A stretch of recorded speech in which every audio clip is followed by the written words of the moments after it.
নমস্কার বন্ধুরা, আমি মালা রান্না বানাতে সকল বন্ধুদেরকে স্বাগত জানিয়ে আজকের ভিডিওটি শুরু করব। প্রথমেই বলে রাখি, আজকের ভিডিওটি একদমই অর্গানিক রেসিপি ভিডিও হতে চলেছে। প্রথম থেকে শেষ পর্যন্ত দেখুন। এদিকে অমৃতা এসে বলে আমিও ভিডিও বানাবো। আজকে আমি একদমই জ্যান্ত এই যে কি মাছ বলে, যারা গ্রামের দিকে থাকেন তারা অবশ্যই চিনতে পারবেন। এটা হলো বেলে টাকি মাছ। আজকের এই টাটকা বেলে মাছ আর লাউয়ের আগা দিয়ে আমি একটা তরকারি রান্না করব।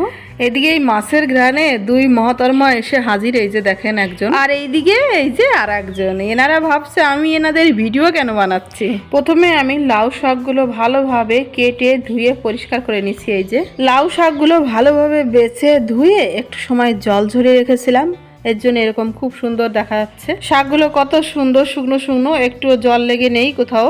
এবার আমি দুটো মিডিয়াম সাইজের আলু খোসা ছাড়িয়ে পাতলা পাতলা করে এইভাবে কেটে নিছি। শাকের মধ্যে দেওয়া আলুগুলো না একটু পাতলা পাতলা সরু সরু করেই কাটতে হয়, কারণ শাকটা খুব তাড়াতাড়ি গলে যায়। আর আলু যদি মোটা মোটা করে দেওয়া হয় তাহলে আলু গলতে দেরি হবে, সেক্ষেত্রে রান্নাটা দেরিতে হবে। আর এখানে আমি 8 থেকে 10টা কাঁচা লঙ্কা চিড়ে নিয়েছি।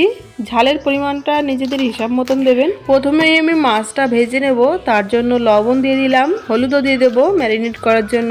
লবণ হলুদ দিয়ে মাছটা মেখে নেওয়ার পর অন্যদিকে আমি কড়াই গরম করতে দিয়েছি মাছটা ভেজে নেওয়ার জন্য। কড়াইটা ভালোভাবে গরম হয়ে গেলে তারপরে পরিমাণ মতো সর্ষের তেল দিয়ে দিলাম। গরম তেল খুন্তির সাহায্যে চারিদিকে ছড়িয়ে দেবো কড়াইয়ে, যাতে মাছগুলো কড়াইয়ের মধ্যে দেওয়ার পরে লেগে না যায়।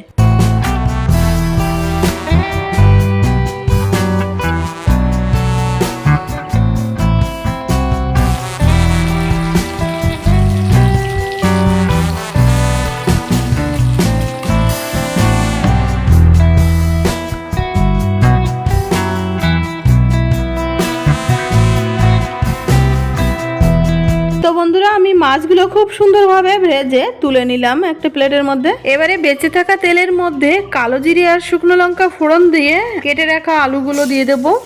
পরিমাণ মতো লবণ আর হলুদ দিয়ে নেড়ে চেড়ে আলুগুলো একটু ভেজে নেব। তারপরে আমি কেটে বেছে ধুয়ে রাখা শাকগুলো এর মধ্যে দিয়ে দেব। আর ডাঁটাগুলোর সাইজটা এরকম রাখলে খাওয়ার সময় সুবিধা হবে।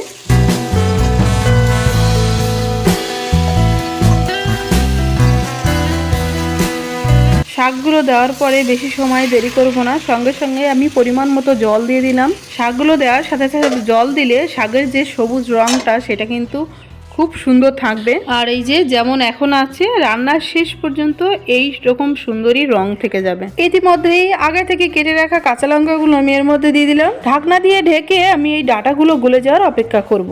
মোটামুটি আমার রান্নার সময় 3 থেকে 4 মিনিট হয়েছে। আমি ঢাকনাটা তুলে দেখব যে ডাঁটাগুলো গলেছে কিনা। এখানে বন্ধুরা দেখতেই পেলেন আমি 1 চা চামচ গুঁড়ো মশলা তরকারির মধ্যে দিয়ে দিলাম। আর এই স্পেশাল মশলার রেসিপিটি আমার চ্যানেলে দেওয়া আছে, চাইলে দেখে নিতে পারেন। এই মশলার পরিবর্তে জিরে ধনে মিশ্রিত পাউডারও ব্যবহার করতে পারেন তরকারিতে। তরকারির ডাঁটা আর আলু পুরোপুরি গলে গেলে আমি এর মধ্যে ভেজে রাখা মাছগুলো দিয়ে দেবো। মাছগুলো দেওয়ার পরে 2 মিনিট মতন ঢাকনা দিয়ে ঢেকে আরও রান্না করে নিতে হবে।